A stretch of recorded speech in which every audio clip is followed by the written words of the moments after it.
Today we're going to examine another distressing case. On November 6, 2014, Mexico City police officers discovered human remains. A part of the torso was found in a vacant lot near the city's exit.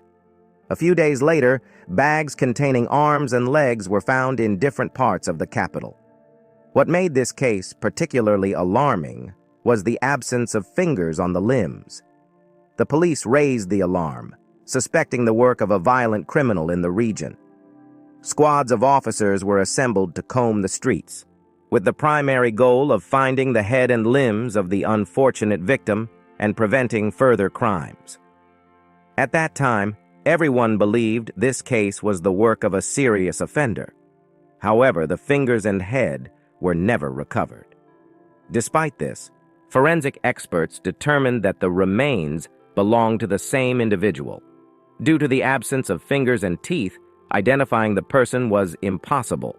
The story unfolds in North America, with the main character being a resident of Mexico City named Alejandra Lafuente. She was a striking brunette with beautiful hair and bright brown eyes, further accentuated by thick, dark lashes. Alejandra maintained an athletic, trim figure through fitness, yoga, and breathing exercises. She enjoyed indulging in self-care activities like visiting beauty salons, getting massages, or going to spas. In warm weather, she liked lounging on the beach, and on cloudy days, she frequented tanning salons. In terms of her career, Alejandra's father, Dr. Alberto Dente, was a renowned psychiatrist specializing in conditions such as schizophrenia and manic disorders. He was not only known for his scientific work, but also for his patient experiments. Alejandra idolized her father and aimed to achieve similar success. With determination, resourcefulness, and extraordinary intelligence, coupled with her father's connections, she pursued psychiatry at the best university, graduating with honors. Eventually, she wrote and defended her thesis on manic syndrome. However, instead of pursuing psychiatry, Alejandra became interested in psychotherapy. With financial support from her father, she obtained a license and opened her own office in a new business center in the heart of the capital. Clients, primarily women, sought her counseling services for issues like eating disorders, depression, relationship problems, and low self-esteem. Alejandra assisted them in resolving family conflicts, yet her personal life faced challenges. Her first marriage ended, but the couple had 2 children, 2 charming girls with Alejandra's eyes and her father's sense of humor. Despite the divorce, Alejandra remained determined. She believed that having 2 children was not a reason to neglect herself, still dreaming of finding her ideal partner, someone who could also be a good father to her daughters. Sometime after the separation, Alejandra's ex-husband, whose name remains undisclosed, visited her home, a customary practice to spend weekends with his daughters and help with household chores. Unbeknownst to him, this visit would be his last. Alejandra directed him to enter through the backyard, claiming that the front door lock was faulty. Oblivious to any danger, he followed her instructions and entered the house. Alejandra mentioned that her youngest daughter was bathing and invited him to join her in the bathroom without suspecting anything sinister. The man walked into the bathroom to an eerie silence, noticing tape on the floor and his daughter's absence from the bathtub. Realizing something was amiss, his ex-wife appeared behind him, wielding a hammer, and struck him repeatedly on the head. He collapsed, blood flowing from his skull. Sadly, their eldest daughter witnessed the horrific scene. Alejandra's behavior had been turbulent before, with friends noticing her physical outbursts toward her husband and frequent tantrums. The daughter fled, seeking help, and a neighbor called the police. Alejandra was arrested and charged with murder, maintaining her innocence. Her lawyers argued for self-defense, claiming her ex-husband's jealousy and false accusations triggered the violent confrontation. The incident occurred on June 14, 2012. The sentence took into account the defense's evidence and the presence of Alejandra's minor children. She was sentenced to 1 year and 4 months, but due to her father's financial resources, she received a suspended sentence. An appeal was filed to drop the charges, citing self-defense. Human rights activists advocated for a jury trial, portraying Alejandra as a victim of domestic violence. Ultimately, the court acquitted her. After her release, Alejandra resumed providing psychological counseling, portraying herself as a champion of women's rights. She gained popularity among potential clients. Alejandra then met Allan Carrera, a prominent Mexican businessman, and the son of Adrian Carrera Francis. Allan was tall, handsome, and successful, having established a chain of construction stores across the country. However, part of Allan's business was clandestine, involving criminal activities such as drug trafficking to the United States. His father was ousted from his position due to financial fraud linked to Allan's operations. Their base was located in a border town and was guarded by hired police officers. This group controlled a small portion of drug trafficking in the South. Allan's father was implicated in his son's activities, and he faced a 20-year prison sentence. However, on July 18, 2000, Adrian Carrera was released early through the Witness Protection Program. After his release, he focused on his son and legitimate business endeavors. Allan Carrera followed in his father's footsteps and became an entrepreneur after graduating from college. He was particularly interested in a household appliance store, which he managed himself. Despite his success, his marriage was short-lived due to his demanding work schedule and absence from home. Allan struggled with loneliness and turned to alcohol to cope with his depression after the divorce. Despite attempts to overcome his addiction, including AA meetings and therapy, he found solace in consulting with Maria Alejandra's father, a renowned psychiatrist who was also going through a difficult divorce. Allan was the only man in the young woman's life, and despite the separation, she couldn't bring herself to allow anyone else into her life to alleviate her loneliness. Allan's ex-wife also decided to seek therapy from the same psychiatrist Allan had seen for rehabilitation. The psychiatrist, mindful of ethical considerations, couldn't treat both spouses and suggested the woman consult Alejandra instead. However, he didn't disclose that Alejandra was his daughter. Alejandra quickly saw an opportunity to match her patient's ex-husband with herself. She believed he could be a suitable partner due to his pleasant demeanor, wealth, and prime age. Without hesitation, Alejandra asked her client to bring her ex-husband for another consultation, assuring that she could resolve their issues in one session and sever the strong bond between them. From the outset of the consultation, Alejandra began to implement her plan to seduce the entrepreneur. The outcome was swift, and soon after the session, Allan invited the therapist for coffee to discuss family matters. Initially hesitant due to medical ethics, Alejandra eventually agreed to go on a date with Allan the same evening. Their relationship quickly developed, much to the shock of Allan's ex-wife, who contemplated reporting the incident to the doctor's ethics committee. However, Alejandra, being a skilled specialist, managed to persuade her client to let go of her jealousy and accept the situation. She argued that holding on to resentment towards her ex-husband would hinder her chances of a happy future, as advised by the doctor. Allan's ex-wife chose not to intervene, and the sessions came to an end. Meanwhile, the relationship between the new couple progressed rapidly. A few months after their first date, they decided to move in together, and 2 months later, they opted to legalize their relationship. However, Allan remained unaware of the skeletons lurking in his fiancée's closet and the reasons behind her divorce from her ex-husband.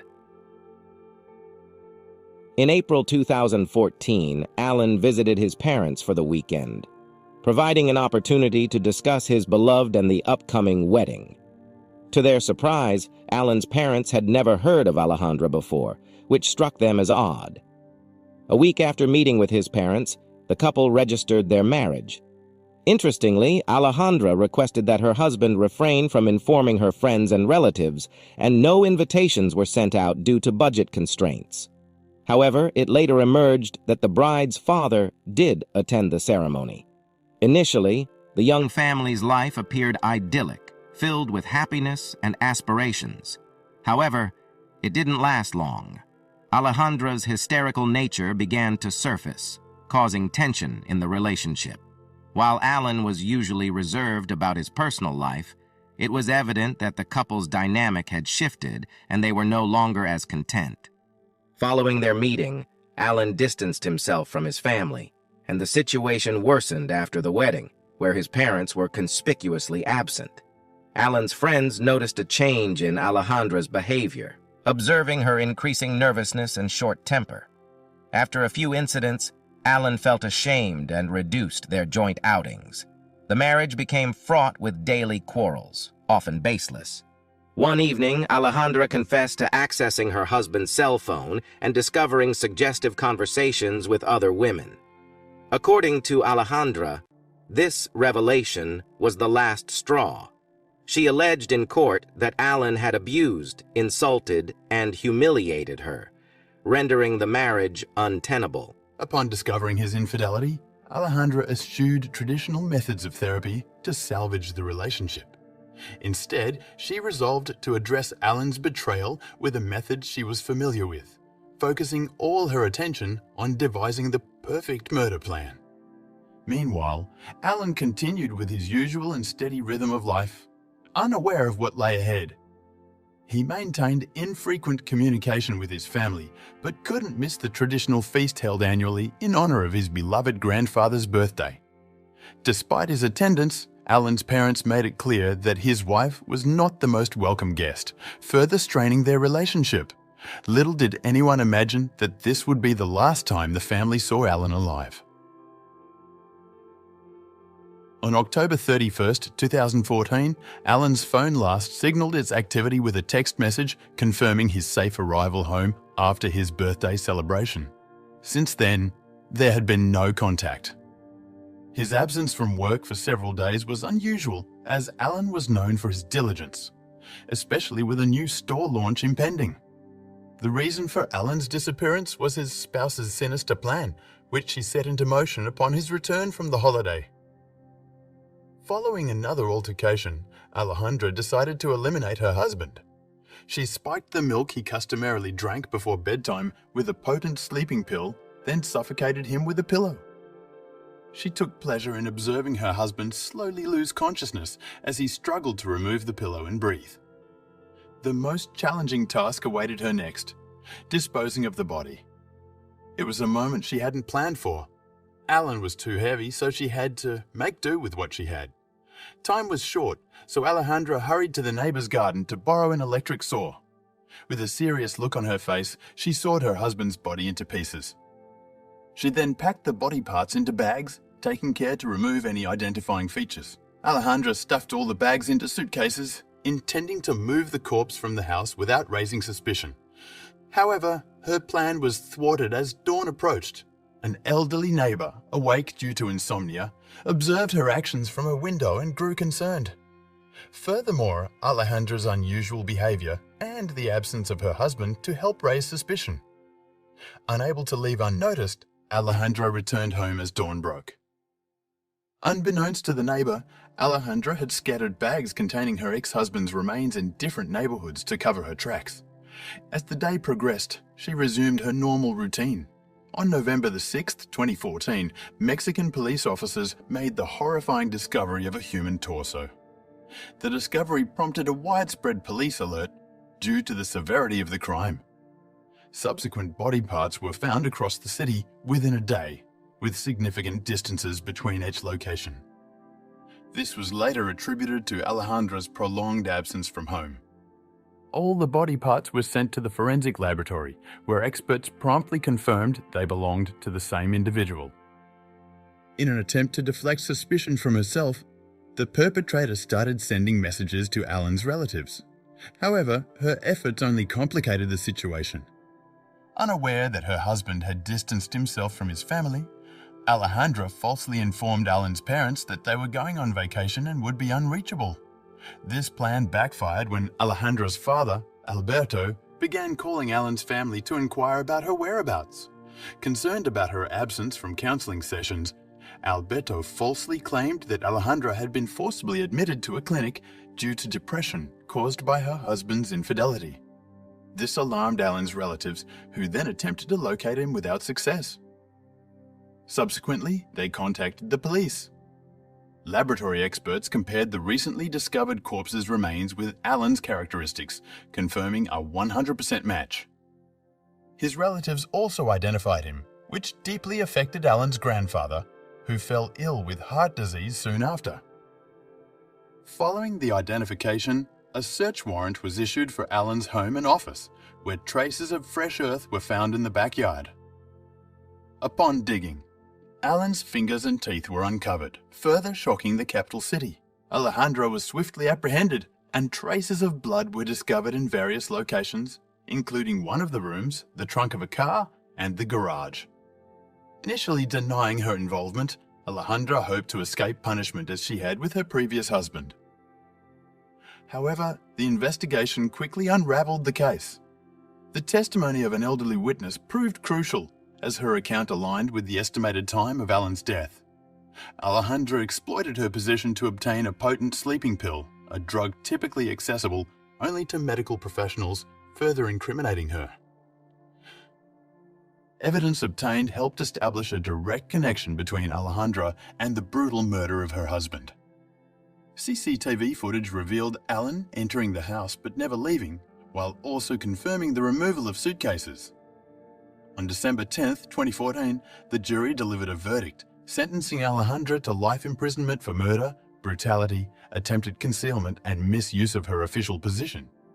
Despite her father's efforts to shield her from imprisonment through connections and bribes, the trial remained closed to the public and pressed to limit further publicity.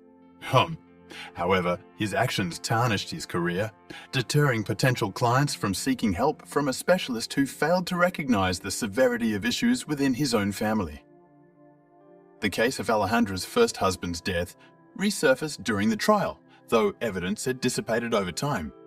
Suspicions arose regarding her father's involvement, suggesting collusion with his daughter for scientific curiosity. Yet this theory lacked substantiation.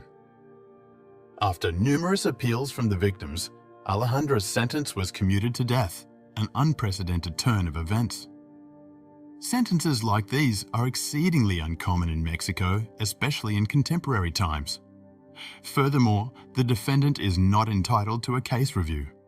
All property owned by the accused must be transferred to the victim's family, though little solace can be found in this, as the individual cannot be brought back.